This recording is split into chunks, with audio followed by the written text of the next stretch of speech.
Hi, you're listening to the Fairewinds Energy Education Podcast, hosted by the Fairewinds Crew. I'm Maggie Gundersen, President of Fairewinds, and welcome to our show. Today we will hear from Chief Engineer Arnie Gundersen, who is currently in Japan. He is presenting to groups and organizations throughout the country. Arnie's first stop on this trip was Fukushima Prefecture, formerly the home to thousands who have been forced to evacuate due to heavy radiation released by the atomic meltdowns at Fukushima Daiichi. Beautiful abandoned homes, empty ghost towns, 30 million bags of radioactive garbage weighing 30 million tons line the roads and fill formerly abundant rice fields. Wherever you go, there are constant reminders that everything is radioactive. This is the new Fukushima Prefecture.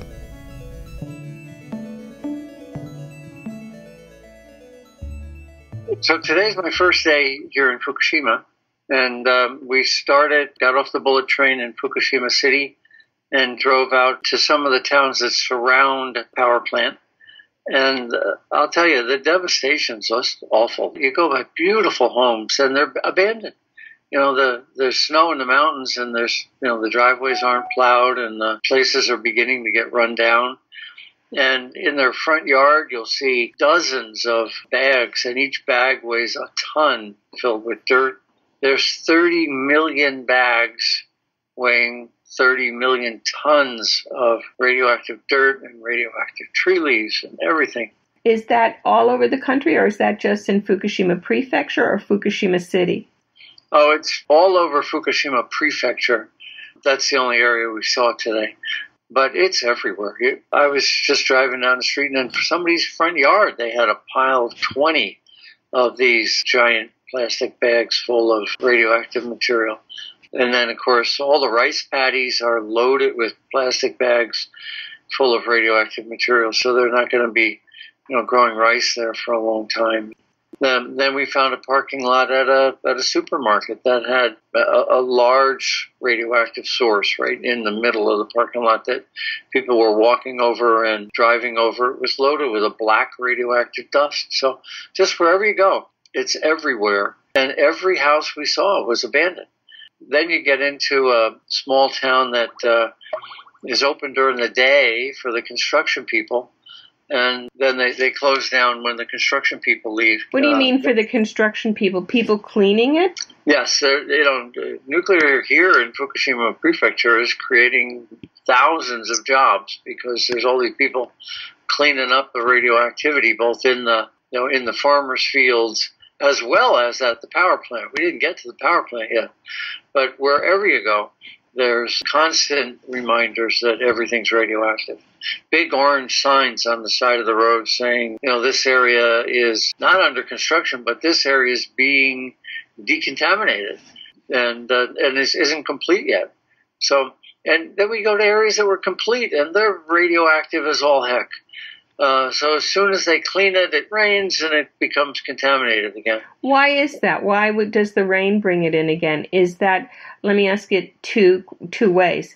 Is that washing down from the mountains or the hillsides, or is that washing from the site, or is it radioactivity still exuding from the site that's being redeposited through radioactive plumes?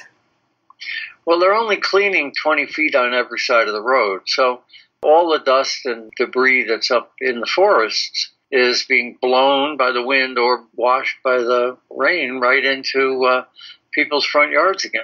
So wherever we look, one of the samples that one of my fellow scientists collected showed plutonium, and significant amounts of plutonium. It was in a square meter, so it's 3 feet by 3 feet.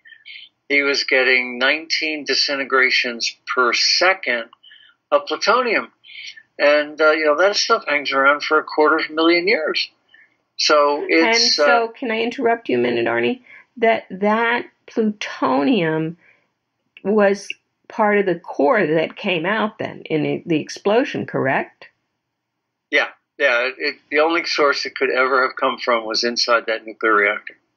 And the plutonium is being redeposited it at locations that were unanticipated, correct? Yeah, it's everywhere. My Geiger counter just counts a click for a radiation decay, and it doesn't tell me what the isotope is. But it is everywhere, and we're very careful. We're wearing gloves all the time, respirators all the time. Are people living in Fukushima City? Fukushima City is relatively clean. It's 40 miles away from the site. So when we got there, my background radiation was 40 counts per minute. But I got up into the hills and sort of near the power plant. I was still 7 or 8 miles away. And I was reading over 10 times that on the car window. As we were driving along, it was clicking along at 400 counts per minute. I'm with 3 carloads of scientists, and as we left Fukushima City, their radiation detectors were reading about 40 counts per minute. And then as we got into the hills between Fukushima City and the power plant, the radiation detectors went up to 400, 10 times what it was in the city. And there's heavy snow everywhere. There's at least a foot of snow in the mountains. So that's acting as shielding and preventing these numbers from even being higher. We went out to a incinerator.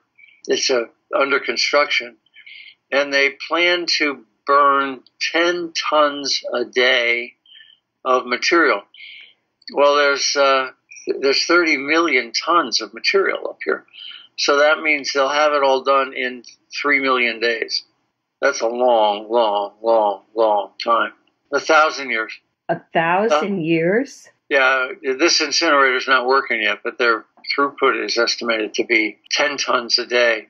The scientists I was with went to the side of the road and scraped a sample, which had a small sample of radiation from the side of the road. From the dirty snow on the side of the road was reading 400 counts per minute. So wherever the ground is exposed, there's the high levels of radiation in the mountains around here. It runs right into the Pacific Ocean. When this snow melts, it's not going to be collected. It's all going to run right off and into the Pacific Ocean.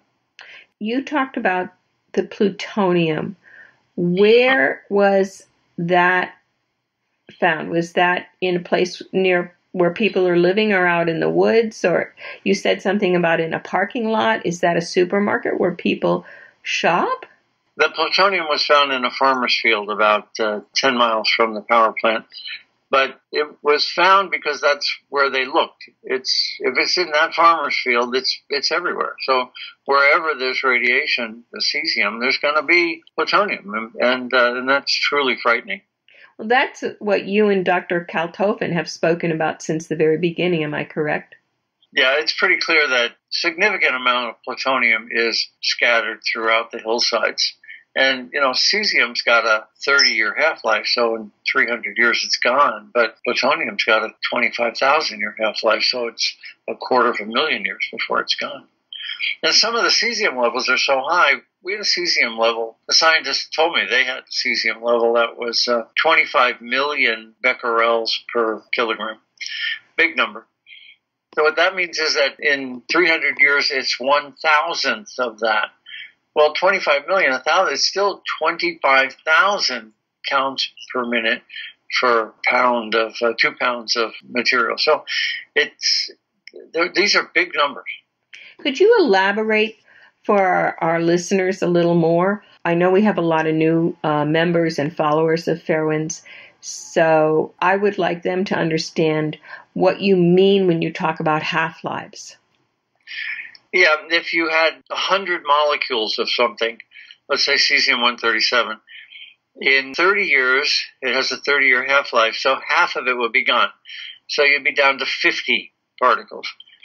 And in another 30 years, half of that 50 would be gone, so you'd be down to 25.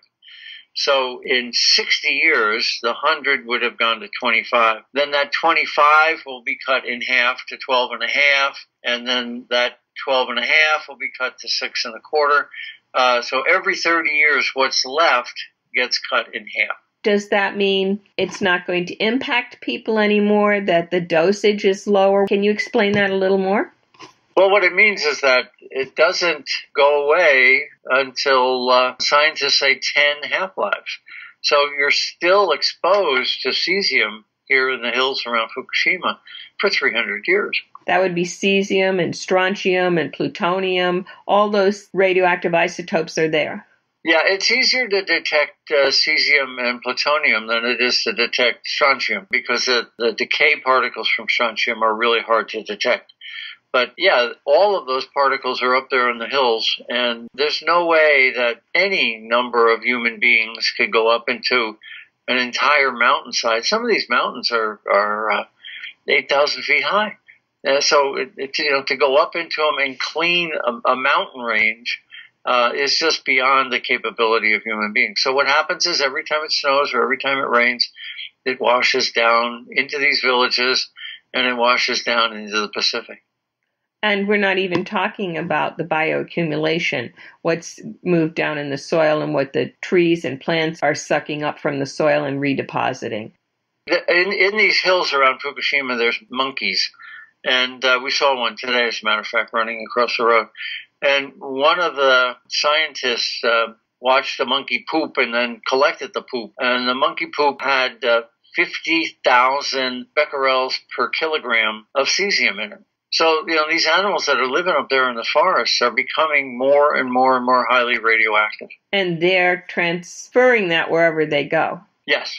The impression I get is the futility of the cleanup. I mean, these areas that scientists I'm with sampled today were supposedly clean, and they're highly radioactive again. And the deep sadness of seeing these beautiful family homes just abandoned and likely to remain abandoned for a lifetime. So it's the futility and the sadness, I think, are the two things that weigh on me the most as I go to bed tonight. Well, I appreciate you taking the time to talk with us. I have one more question before we close. You were talking about the incinerator and all the waste that they're going to be burning there. When that's constructed and finally built, will it be contained? I mean, incinerating, burning it up, where is all that radioactive air going? Can it be captured? Yeah, the Japanese are marketing this incineration design throughout Asia, telling countries that they should build one too, so when they have a nuclear disaster, they'll have an incinerator readily available to burn all the cesium. I remember many years ago, you said that if there was a catastrophe, a meltdown, a major radiological release from a nuclear power plant, because it's an atomic reactor, that it would be much more devastating than an atomic bomb. Do you still feel that way? Oh, yeah. The amount of nuclear waste that a nuclear power plant runs for 1 year and creates as much nuclear waste as 500 bombs. So we've got 400 reactors running every year, then if we're running for 40 years. So we're creating an enormous amount more waste than an atomic bomb ever would. Thank you, Arnie. Thank you for talking with us today and sharing your insights. And I know we'll have another chance while you're on this trip. I'd like to thank all our listeners for listening to this podcast today and tell you we will be back on in several days to give you the latest update from Arnie in Japan. What is the human cost in Japan to the people that have been forced to evacuate or are still living amidst this huge deposit of radioactivity? And as Arnie pointed out, it's a vicious cycle. The radioactivity is cleaned up, but it's still in the mountains, it's still in the snow, it's still in the rain, and it washes down and over all the land that's already been cleaned. What will be done with tons and tons, millions of tons of debris? Stay with us the rest of this tour in Japan to hear more of what's happening over there. We will keep you informed.